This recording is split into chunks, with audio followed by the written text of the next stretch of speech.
Hello again on the Filter Forefront, our top four of the day, including why are police handing out so many tickets? But we'll begin with this. Gay marriage. It's been a debate for years. It was legal in California, then Prop 8 stopped same-sex marriages.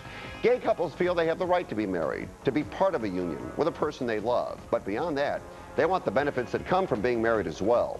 Well, today the LA City Council said yes, they should have some of the benefits that straight couples enjoy. The council approved a resolution backing Social Security benefits for same-sex couples. On its own, the resolution doesn't do much more than show support, but if federal legislation is proposed, support from Los Angeles will certainly help.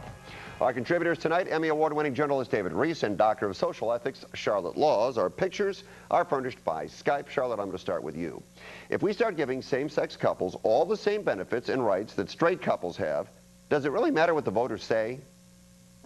Well, I understand your argument. I think in some respects it's a good argument, but I think what the city council did specifically I think it helps gay marriage argument. And the reason I say that is because they put forth a resolution which talks about same-sex couples, but there's no definition with respect to being domestic partnerships or any kind of legal document. So in other words, what it does is it creates a loophole. So an individual could say basically that they're a same-sex couple with their female friend, even though they're not gay, and they could then get those benefits. So I think that because when you create those kinds of loopholes, I think you end up with a situation where people want to close them, and one way to close them is to go ahead and legalize gay marriage. Yeah, but we're not talking about that right now. So David, I guess if in fact the city council were to have its way, wouldn't be an issue if there was gay marriage or not. Everybody would be treated the same. Well, that's true, but this is sort of all about nothing because the city council doesn't make these decisions, and neither do the voters of California, actually. I mean, California law can be changed, but we're talking about federal law here, and that's what most of the gay people that I know are talking about, and that is, do you really want the term marriage, or do you want the rights that go with it? And that's the issue.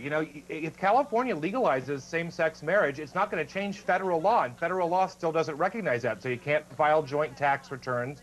You don't get survivorship benefits and Social Security, all the things that heterosexual couples enjoy. So what would you prefer, marriage or the rights? I want the rights. I don't care what you call it. I really don't. But that's sacrilege in the gay community to say that because they say it's not true equality until it's called the same thing. I don't care what you call it. I think it needs to be called marriage. I think it does need to be called marriage. I think language is very, very important. And I understand also that even with civil unions, that there are many protections and benefits that those couples are not getting, and that it's not federally recognized, whereas gay marriage is federally recognized. So I think it's actually very, very important to be called marriage. David, I don't care what you call it, Charlotte. Just give me the same benefits. You're right. Some of those benefits are not given to domestic partnerships, so how about we just make domestic partnerships, for all intent and purposes, exactly like marriage? We just won't call it marriage. All right. Let's move on here, and here's something I think everybody can agree on. You've been stopped for speeding? Then you really were speeding because usually police give you a little cushion. Rarely do you get stopped if you're 4 miles over the limit. Well, that's about to change. Because it's the law? No. Because of the economy. It's true. Cities are in such financial trouble that they're telling the police to start writing tickets to make more money. 1 mile an hour over the speed limit is 1 mile an hour too fast. The law is the law, but the problem here, this really has nothing to do with the law. Does that annoy you, David? Well, this is a sad reality. That's not popular. So this is the backdoor way of raising money.